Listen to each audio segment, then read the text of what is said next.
வெற்றிவேல் முருகனுக்கு அரோகரா, வீரவேல் முருகனுக்கு அரோகரா, ஞானவேல் முருகனுக்கு அரோகரா.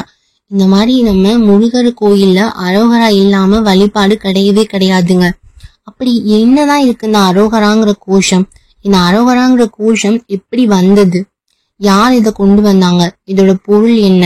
அதை ஏன் நம்ம சொல்றோம்? அது சொல்றதுனால நமக்கு என்ன கிடைக்கும் அப்படிங்கறது தான் நம்ம இந்த பதிவுல தெரிஞ்சுக்க போறோம். வாங்க டைரக்டா நம்ம ஸ்டோரிக்குள்ள போகலாம். ஒரு முறை திருஞான சம்பந்தர் பல்லக்குல போயிட்டு இருக்காரு.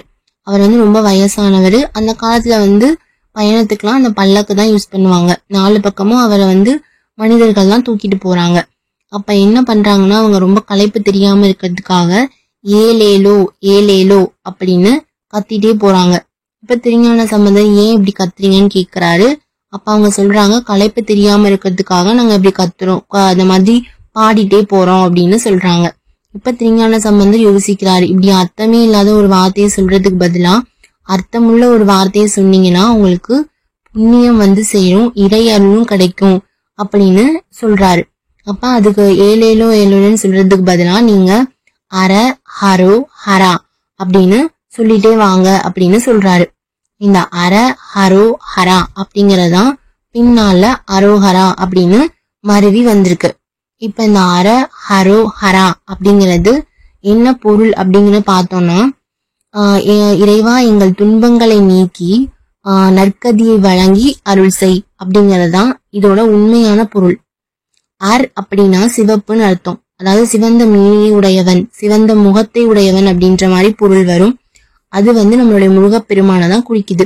அது மட்டும் இல்ல, அரண் அப்படிங்கிறது சிவனையும், ஹரி அப்படிங்கிறது இதுல விஷ்ணுவையும் குறிக்கிறதுனால இந்த அரோகரா அப்படின்னு நம்ம சொல்லும் போது நம்ம மும்மூர்த்திகளையுமே சேர்ந்துதான் அழைக்கிறோம் அப்படின்னு சொல்றாங்க.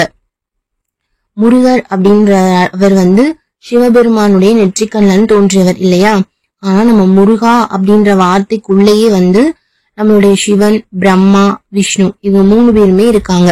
முருகன் அப்படின்ற சொல்லுக்கு அழகன் அப்படின்ற பொருளும் வரும் இல்லையா?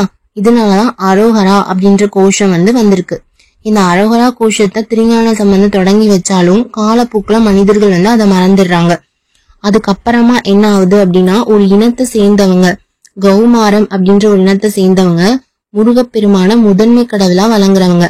அவங்க தான் என்ன பண்ணிருக்காங்கன்னா, இந்த அரோகராங்கிற கோஷத்தை திரும்பவும் ஆரம்பிச்சு வழிபட ஆரம்பிச்சிருக்காங்க.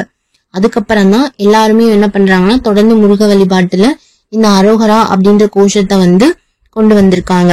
இந்த அரோகராங்கிற கோஷத்தை நம்ம சொல்றது மூலமா நம்ம நிறைய பலன்களை அடையிறோம்.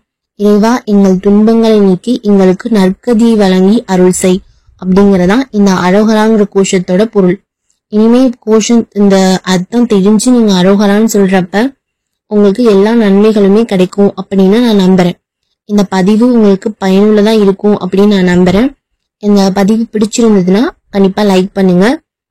நம்ம இந்த வாரம் வேற ஏதாவது நல்ல கதையோடு நான் உங்களை சந்திக்கிறேன். நன்றி.